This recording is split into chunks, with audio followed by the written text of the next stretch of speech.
నమస్తే ప్రజలారా. తెలంగాణ రాష్ట్రంలో మరి కాంగ్రెస్ ప్రభుత్వం అధికారంలోకి వచ్చిన తర్వాత అంగన్వాడీలు ఏ రకంగా ఇబ్బంది పడతా ఉన్నారు, అంగన్వాడీ టీచర్లకు జీతాలు వేయకుండా మరి ప్రభుత్వం ఎందుకు ఇంత ఇబ్బందులకు గురి చేస్తుంది?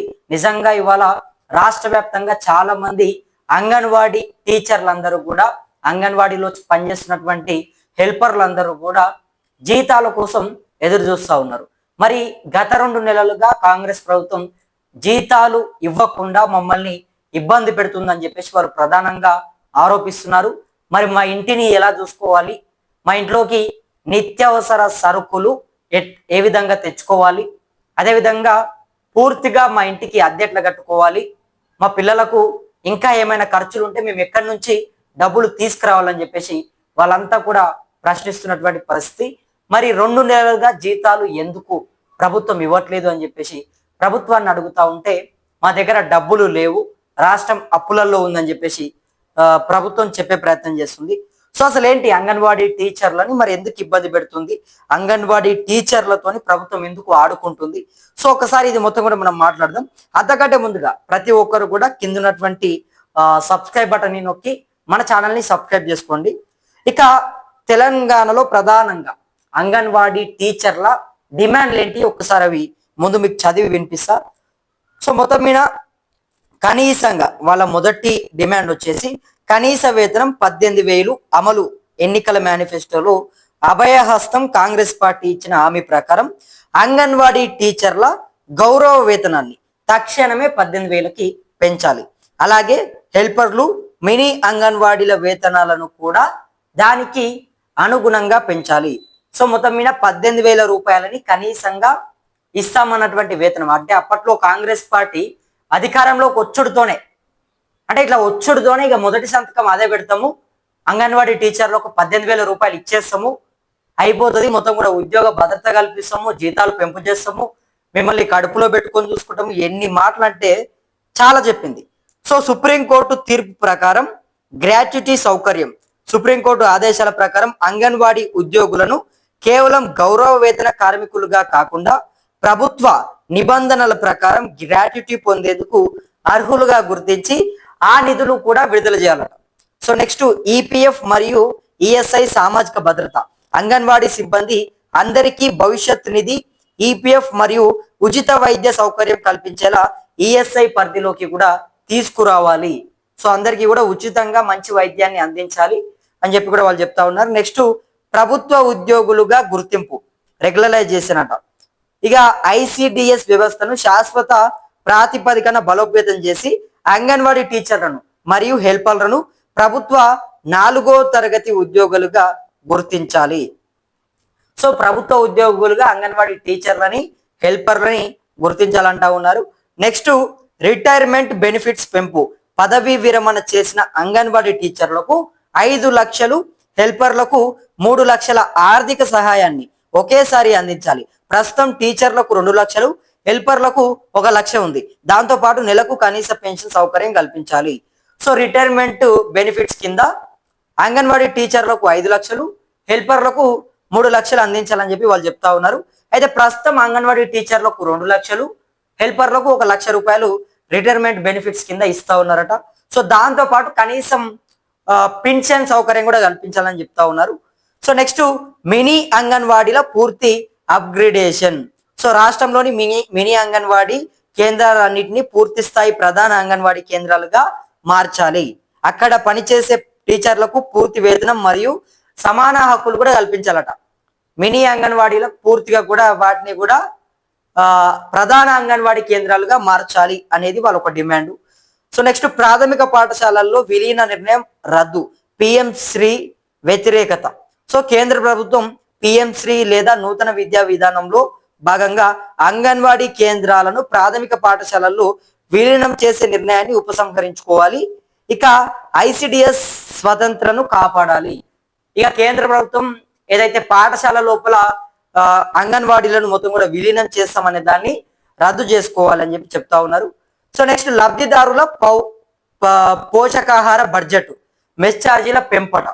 సో చిన్నారులు, గర్భిణీలు, బాలింతలకు అందించే పౌష్టికాహారం, గుడ్లు, పాలు, పప్పులు ధరలు పెరిగినందుకు ప్రభుత్వం కేటాయించే మెస్ ఛార్జీల బడ్జెట్ ప్రస్తుత మార్కెట్ ధరలకు అనుగుణంగా పెంచాలి. ఖచ్చితంగా, ఎందుకంటే నిత్యావసర సరుకులు మొత్తం కూడా ఆకాశాన్ని నడుతా ఉన్నాయి. ధరలు మొత్తం పెరిగిపోయినాయి. గుడ్లు పెరిగిపోయినాయి, పప్పులు పెరిగిపోయినాయి, ఉప్పులు పెరిగిపోయినాయి, నూనెలు పెరిగిపోయినాయి, చింతపండు పెరిగిపోయింది, కూరగాయలు పెరిగిపోయినాయి, ప్రతి ధరలు కూడా పెరిగిపోయినాయి. కాబట్టి మెస్ ఛార్జీలు పెంచండి, నిత్యావసర సరుకులు పెరిగినాయి అని చెప్తా ఉన్నారు.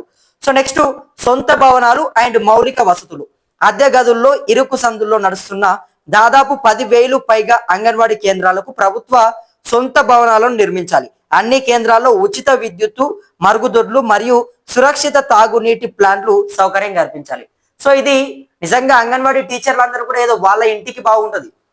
ఇప్పుడు సొంత భవనాలు అండ్ మౌలిక వసతులు ఇవన్నీ కూడా కల్పిస్తే, ప్రభుత్వ స్థలాలు ఇచ్చి మంచి మరుగుదొడ్లు పెట్టి ఉచిత కరెంట్ ఇచ్చి కొంత ఇవన్నీ పెడితే పిల్లలకు బాగుంటుంది. సో వాళ్ళు పిల్లల కోసం ఆలోచన చేసి ప్రభుత్వ భవనాలు కట్టించాలి. ప్రభుత్వ ఏదైతే స్థలాలు ఉంటాయో అవి వాటి స్థానంలో అంగన్వాడీలని పెట్టండి అని చెప్పి వాళ్ళు డిమాండ్ చేస్తూ ఉన్నారు. సో దాంతో పాటుగా ఇది పిల్లలకు మంచిగా ఉంటుంది. ప్రభుత్వం మంచిగా కేటాయించి అంగన్వాడీలు ఇస్తే కనుక కొంత అక్కడికి వెళ్ళే విద్యార్థులకు కానీ బాలింతలకు కానీ కొంత మరుగుదొడ్లు, నీళ్లు ఇవన్నీ కూడా అందుబాటులో ఉంటే కొంచెం మంచిగా ఉంటుంది, పరిశుభ్రంగా ఉంటుంది, ఎటువంటి ఇబ్బంది కూడా తలెత్తకుండా ఉండాలని చెప్పి వాళ్ళు డిమాండ్ చేస్తారు. సో నెక్స్ట్, ఆన్లైన్ పనిభారం తగ్గించడం అండ్ యాప్ల తొలగింపు. ఇక పోషన్ ట్రాక్టర్ వంటి రకరకాల మొబైల్ యాప్ల ద్వారా ఆన్లైన్ రికార్డుల నిర్వహణ భారాన్ని తగ్గించాలి. నెట్వర్క్ సమస్యలు, నాణ్యత లేని మొబైల్ ఫోన్ల కారణంగా ఎదురవుతున్న ఇబ్బందులను తొలగించి డేటా ఛార్జీలను ప్రభుత్వమే భరించాలి. ఇది చెప్తా ఉన్నారు. నెక్స్ట్, ప్రస్తుత తాజా అప్డేట్. సో ఇప్పుడు ప్రస్తుతంగా ఉన్నటువంటి అప్డేట్ ప్రకారం చూస్తే ఈ నెల పూర్తిగా కూడా వాళ్ళు ఒక 10 డిమాండ్లతోని మొత్తం కూడా ప్రభుత్వానికి కొన్ని నిరసనలు తెలిపే ప్రయత్నం చేశారట. సో గత 2 నెలలుగా నిలిచిపోయిన జీతాలను, ఏప్రిల్ మే వేతనాలను తక్షణమే విడుదల చేయాలని అంగన్వాడీ యూనియన్లు జూన్ 2026లో తీవ్రంగా డిమాండ్ చేస్తున్నాయి. సో మొత్తం మీద అంగన్వాడీ ఉద్యోగులని మరి కాంగ్రెస్ ప్రభుత్వం ఎందుకు ఇబ్బంది పెడుతుంది? ఆనాడు అధికారంలోకి రాకముందు మేము అధికారంలోకి రాగానే అంగన్వాడీ ఉద్యోగులకు మొత్తం కూడా అంగన్వాడీ టీచర్లకు, హెల్పర్లకు జీతాలు పెంచేస్తాం, కనీసం 18,000 రూపాయలు ఇస్తాము అన్నాడేమో చిలుక పలుకులు పలికారు. అన్నాడేమో చాలా కమ్మని మాటలు, తీయని మాటలు. ఇక మేము ఒచ్చుడుతోనే మీ భవిష్యత్తు మారిపోతుంది, జీతాలు పెరిగిపోతాయి, మిమ్మల్ని మంచిగా చూసుకోవడం చెప్పారు, బానే ఉంది.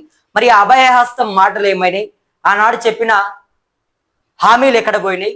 ఇవాళ ఆ 18,000 రూపాయల జీతాన్ని పెంచండి, కనీస వేతనాన్ని పెంచండి అని చెప్పేసి అంగన్వాడీ టీచర్లు, హెల్పర్లు వీళ్ళందరూ కూడా రోడ్లపైకి వచ్చి ప్రభుత్వానికి అడుగుతా ఉంటే, ప్రభుత్వం పైన వ్యతిరేకత తీసుకొస్తా ఉంటే, ప్రభుత్వం పైన ఒక పోరాటం అంగన్వాడీ టీచర్లందరూ కూడా చేస్తూ ఉంటే దాన్ని ప్రభుత్వం ఏదో రకంగా అడ్డుకోవాలి.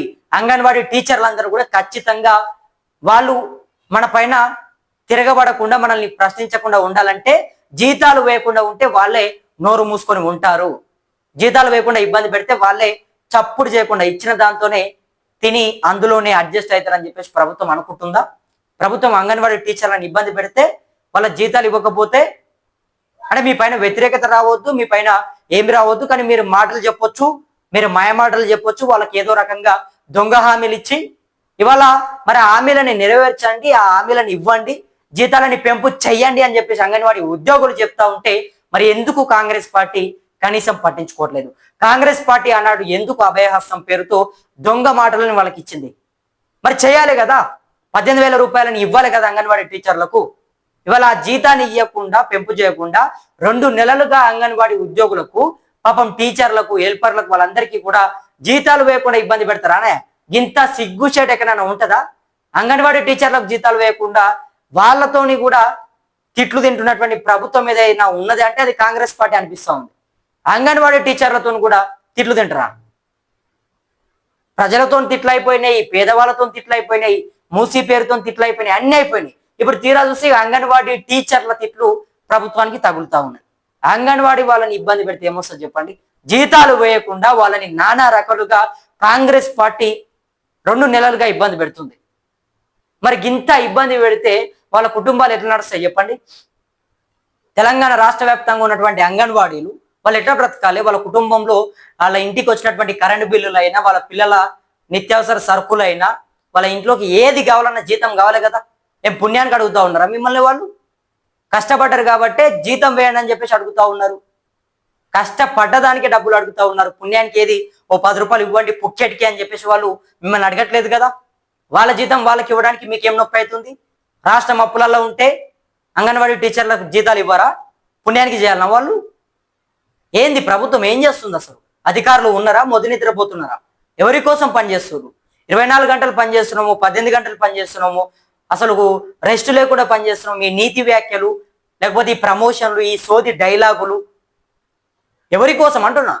అంగన్వాడీ ఉద్యోగులు పాపం వాళ్ళంతా కూడా అడుక్కోవాలని నాకు అర్థం కాదు. పని చేసిన వాళ్ళు వచ్చి అడుక్కుంటే కానీ మీరు జీతాలు వేరా? నిజంగా ప్రభుత్వం ఫెయిల్ అయిపోతుంది. ప్రభుత్వం పైన వ్యతిరేకత వస్తుంది.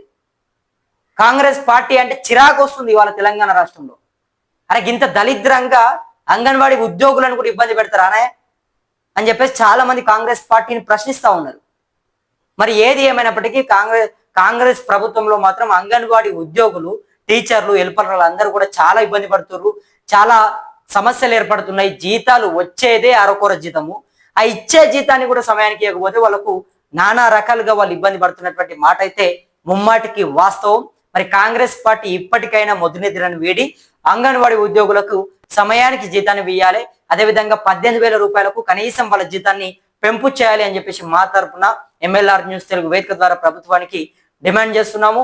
మరి దీనిపైన మీరేమనుకుంటా ఉన్నారు? అంగన్వాడీ టీచర్ల సమస్యల పైన మీ అభిప్రాయాన్ని కమెంట్ చేయండి. అదేవిధంగా మన ఛానల్ని కూడా ప్రతి ఒక్కరు సబ్స్క్రైబ్ చేసుకొని మనకు అండగా ఉంటారని చెప్పి నా మనస్ఫూర్తిగా వేడుకుంటూ నేను మీ కొత్తూరు రమేష్. ధన్యవాదాలు మిత్రులారా.